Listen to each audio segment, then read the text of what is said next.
Hey guys, Ryan Finnegan here, owner of Finnegan Security Solutions, and I want to talk today very briefly about workplace violence and in particular administrative controls. So there's a couple of things that you can do when it comes to workplace violence and helping to mitigate and protect your employees, and that is administrative controls and engineering controls.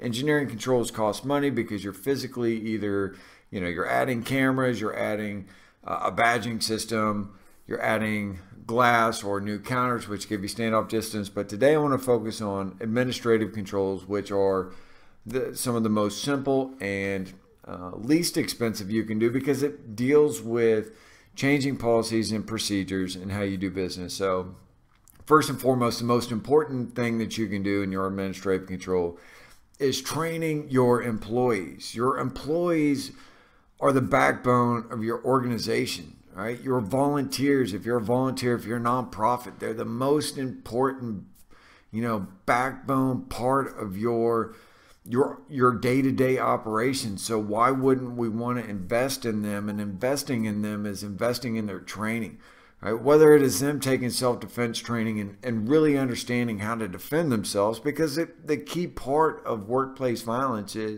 should be the ability to detect a situation before it occurs, right? Whether it's pre-contact cues, through verbal or physical movements, how to diffuse a situation, how to physically try to provide a stand down of that situation.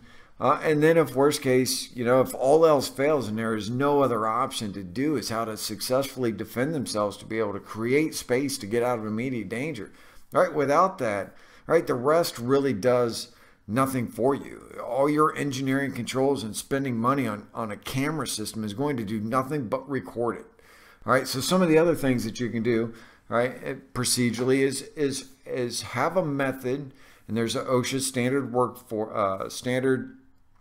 form that you can use, but to be able to track and write down when events occur or when potential events can occur. If an employee recognizes a potential event through either detecting it or having to diffuse the situation so that it doesn't become a full-on attack, make sure that gets reported. And don't put reporting these potential incidents in such a way that the employee doesn't want to report it, because either you make it so difficult and you almost don't want to know, right?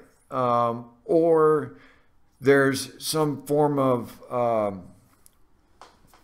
punishment towards the employee where they're not going to tell you. And that is the worst probably work environment that you could physically possess. It's freaking poison to have an employee go that can't feel safe in a workplace or can't report an incident to their supervisors or the management because there's fear of reprisal, right? A, OSHA is going to fine you big time. B, right, that's going to spread to the rest of the organization and show the employees that you really don't care about them, that you only care about making money and what the bottom line is. And I can tell you that from the top down, if the top down cares at the management, the ownership, the supervisor level truly cares about their employees and they want them to be safe, and they put these administrative controls into place, right, the employees will improve. They feel safer. When they feel safer, they have more confidence, right? When they have more confidence, they do what? They produce more for you, right? So take a look at being able to put some administrative controls in. So some really easy ones you can start with is to make sure that you have a workplace violence policy. And this policy shouldn't necessarily be a zero tolerance policy, because there's some legal issues and it doesn't allow you to have flexibility. But that policy should be that we will not tolerate it and we will take swift action. And within that action, that we will do, that we'll prosecute to the fullest, right? And then make sure that your actions match what your policy states. Some other things you can do.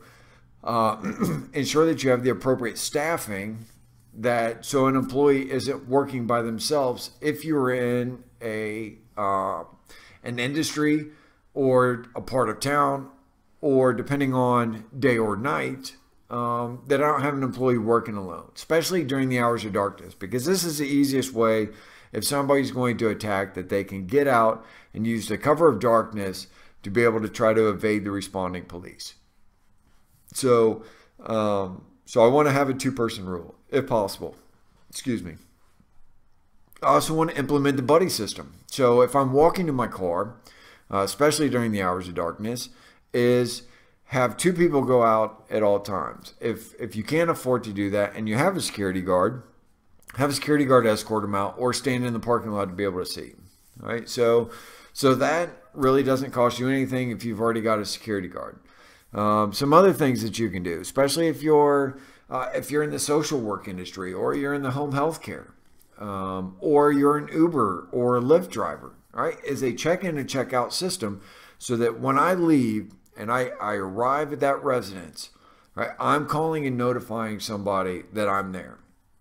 And then I'm going to call them and I'm going to notify them when I leave, right? So that if I'm only going to be there for an hour and an hour and 15 minutes, hour and 20 minutes, hour and 45 minutes goes by, somebody's getting alerted that I haven't called to check back in so they can call me. If they can't get a hold of me, they can't get a hold of me. Either you send another employee over there or you potentially call your police department or your county sheriff and ask for a morale check and just let them know that they're not checking in, right? Because you can have an egregious attack going on and you have zero idea what's going on just because you don't have good accountability.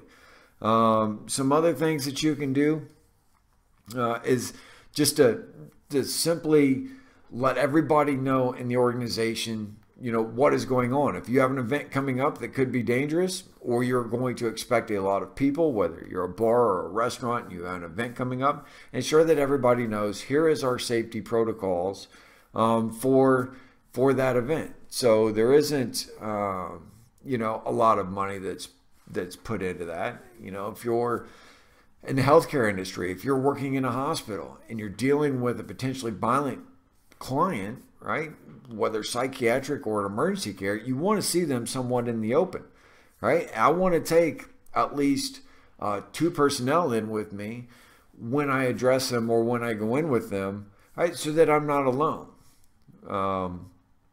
So I want to be able to bring patients back or clients back so they're not out in the open hanging out where they can be attacked by a distraught customer. So, a lot of things that you can do going back and looking at your just day-to-day procedures you can eliminate or mitigate to a very reasonable risk just off administrative controls. So what I would ask you to do is really just go back and ask your employees or your volunteers or your staff members is, hey, how do you think we can make the organization safer? How can we make you safer at your job, whether it's in a parking lot, whether it's here at work, whether it's on break? Because I guarantee you they're going to come up with ways that will tell you what works. And then it's up to you to really listen to them. Never tell them no. Listen to them, maybe get a little bit further, take those ideas, and then start to craft ones that work for you because they have the solution for you, because they think about it, because they know what the most dangerous areas of your building is, whether it's taking the trash out, whether it's walking at parking lot at night, whether it's dealing with customers in the front lobby. They know where the most dangerous actions are. So start with your administrative controls in your workplace violence, and then the training piece is making sure that everybody understands the new policies and procedures that are in place that are designed to protect them. So if you need some recommendations, if you want to kick some bias, feel free to email us at FSS_USA@Yahoo. Just put in their workplace violence administrative control recommendation or somewhere around in there. You can reach us on both of our Facebooks. FSS USA, which deals with and focuses on personal safety, and then the FSS Business, which focuses what we're talking about now on the corporate and the business and the organization and school side, or on Instagram at FSS_USA. So that is it for today. Until next time, be prepared, ask your employees, and start putting that administrative controls to use. We'll talk soon.